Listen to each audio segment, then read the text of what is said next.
Et Christine Dalloz, bien Danielle Simonet nous a rejoint. Bonsoir. Bonsoir. Cette oratrice à la France insoumise, le parti de Jean-Luc Mélenchon. Surprise, pas surprise, cette démission de François de Rugy ? Pas surprise, mais ce qu'il faut bien comprendre, c'est qu'il y a deux aspects. On a ce monsieur de Rugy, ce ministre qui se gavait de homards alors qu'il était censé être le ministre de l'écologie. Voilà, donc on voit que l'écologie qui devrait être la prise en compte de l'urgence climatique, de la sobriété, eh bien était occupée par un ministre qui pensait d'abord à lui, voilà, à se gaver lui-même. Donc c'est extrêmement choquant, mais il démissionne. C'est pas un peu pardon, il l'a peut-être fait une fois, deux fois ou trois fois. Quand vous dites se gaver, on a l'impression qu'il faisait ça toute la journée. Bah écoutez. Ce qui est extrêmement choquant, c'est pas simplement l'histoire des homards, c'est pas simplement d'avoir mis des sommes quand même assez importantes dans ses travaux, mais c'est qu'on apprend aussi que finalement ces cotisations à Europe Écologie Les Verts, il les payait par les frais députés, ce qui est totalement illégal. Mais surtout, c'est sa politique qui est inacceptable. On en parle ce soir. C'est pas pour ça qu'il démissionne. Je sais que c'est pas pour ça qu'il démissionne. Mais cette première démission devrait en appeler d'autres. Parce que la politique de M. de Rugy, face à l'urgence climatique, qu'a-t-il fait ? On est dans une situation où quand on voit le rapport du GIEC, on nous dit on a 10 ans. 10 ans pour tout changer si on veut que la situation ne soit pas irréversible.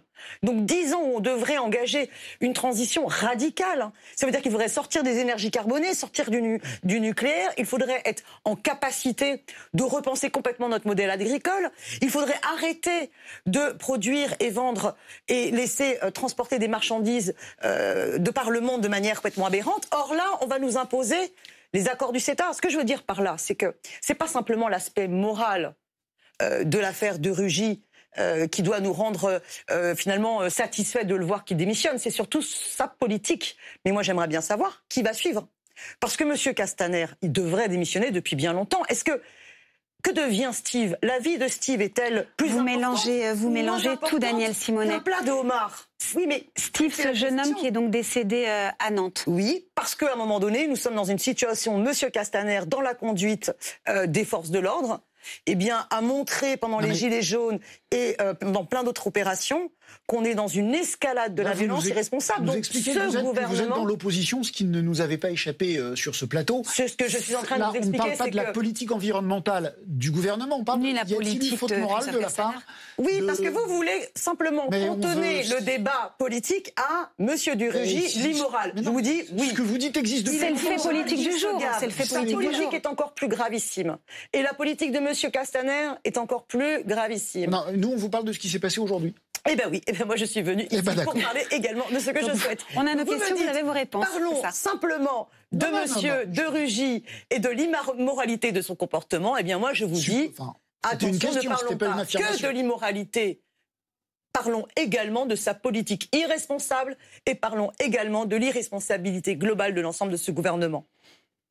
Donc pour vous, c'est une bonne nouvelle que François de Rugy démissionne. Il y aura un nouveau ministre, une nouvelle ministre, on ne sait pas dans combien de temps. Donc ça peut être une bonne nouvelle, ça aussi, pour vous ? Vous dites plutôt que de toute façon, ça ne changera rien. Ça ne changera rien ?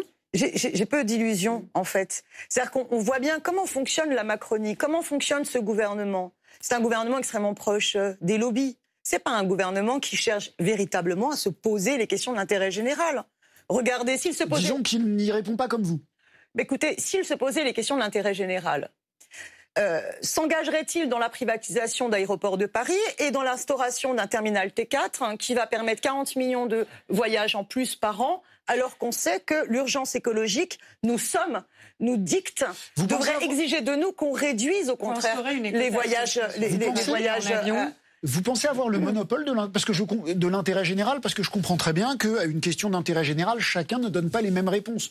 Peut-on en conclure pour autant que quelqu'un qui ne donne pas les mêmes réponses que vous se désintéresse de l'intérêt général ? Non, tout à fait, c'est pour ça qu'il y a un débat démocratique. Par contre, comment fonctionne ce gouvernement ? Ce gouvernement ne cherche pas à défendre l'intérêt général, il défend l'intérêt de sa petite case de l'entre-soi. On n'est pas en démocratie, on est en oligarchie.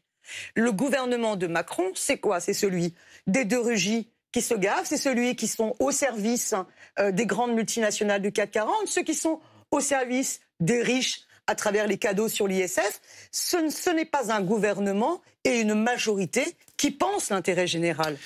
Finalement, les épisodes d'aujourd'hui ne montrent-ils pas que la démocratie fonctionne? Il y a quelqu'un qui a peut-être enfreint la... Mais non, mais je veux dire, la société n'est pas une société parfaite. Dans une société, il y a des lois, il y a des gens qui la respectent, des gens qui la respectent pas, et quand on la respecte pas, eh bien, il y a une sanction. C'est ce qui s'est passé aujourd'hui. Si effectivement ce que dit Mediapart est vrai, il a enfreint la loi, il part. Ça veut dire qu'il y a des contre-pouvoirs. Ça veut dire qu'il y a des contre-pouvoirs, que certes, l'opposition est attaquée, on se souvient de vos perquisitions, mais que la majorité aussi est attaquée et que la justice peut s'en prendre à un ministre et que les médias peuvent aussi s'en prendre non pas qu'à vous, mais aussi à la majorité et qu'ils sont tenus de partir. Alors je pose une question vraiment une question de principe. Répondez-moi déjà. Alors, je pose une question de principe. Moi, je trouve ça une bonne chose que, après les révélations de Mediapart, eh bien, ce ministre quitte le gouvernement. Donc tout fonctionne pas si mal. L'ensemble des révélations sur la violence d'État dont a usé et abusé ce gouvernement par l'intermédiaire de M. Castaner, qui ont conduit à un nombre historique de personnes qui ont perdu un œil, qui ont eu une main arrachée, qui ont eu une mâchoire arrachée à vie, des vies brisées. Un jeune homme qui est certainement mort à l'issue de cette soirée à Nantes. Simonet, on entend, mais vous... Il ne démissionne pas. D'accord, vous nous ramenez toujours à cette histoire. Vous admettez que la presse et la justice, en France, s'en prennent à tout le monde, avec les mêmes conséquences pour tout le monde, et pas seulement qu'à vous. Écoutez, vous mettez en parallèle des situations qui n'ont rien à voir. Et vous n'avez ça n'a aucun rapport. Et vous de mettre en parallèle le homard de François de Rugy et ce jeune homme tombé dans la Loire. Quel est le parallèle ? Oui, parce que j'estime qu'il est plus grave quand on est ministre de l'Intérieur de remettre en cause les libertés fondamentales, d'avoir un décès sur la conscience de par un abus de l'usage de la force. Je pense qu'il est plus grave que les fautes morales de M. de Rugy. Et j'aimerais bien que, médiatiquement, on se saisisse de la gravité du moment que nous vivons, où la dérive autoritaire de ce gouvernement fait que nous sommes jour après jour en train de basculer dans quelque chose de très différent. Quand le jour de la Révolution française, où on commémore la Révolution française, le 14 juillet, vous avez les arrestations qu'on a pu connaître, c'est inquiétant. C'est inquiétant. Enfin, ça ne vous inquiète pas, vous ? Quand on voit les violences aussi le 14 juillet, c'est aussi inquiétant. Mais il y a eu des violences. Vous trouvez ça normal d'arrêter à la fois des leaders des Gilets jaunes et des personnes qui n'avaient strictement rien à voir avec les violences qui ont été commises, et de manière préventive? Est-ce que c'est un pays démocratique où des opposants au régime politique sont arrêtés? Alors je vais vous répondre, on n'a pas à trouver ça normal ou pas. On peut avoir un avis à titre privé, mais là on est là pour poser des questions. Le gouvernement dit qu'il y avait des troubles à l'ordre public, c'est pas à nous de juger. Il y a quelque chose sur lequel je vous donne raison. En revanche, c'est vrai que la mort de ce jeune homme, la disparition de ce jeune homme dans la Loire, puisque c'est de ça dont vous parlez, c'est vrai que je suis bien obligé d'admettre que je trouve que la société ne s'en empare pas beaucoup. Moi, mon premier engagement, j'avais 16 ans, c'était en novembre-décembre 1986, lors du mouvement contre Devaquet.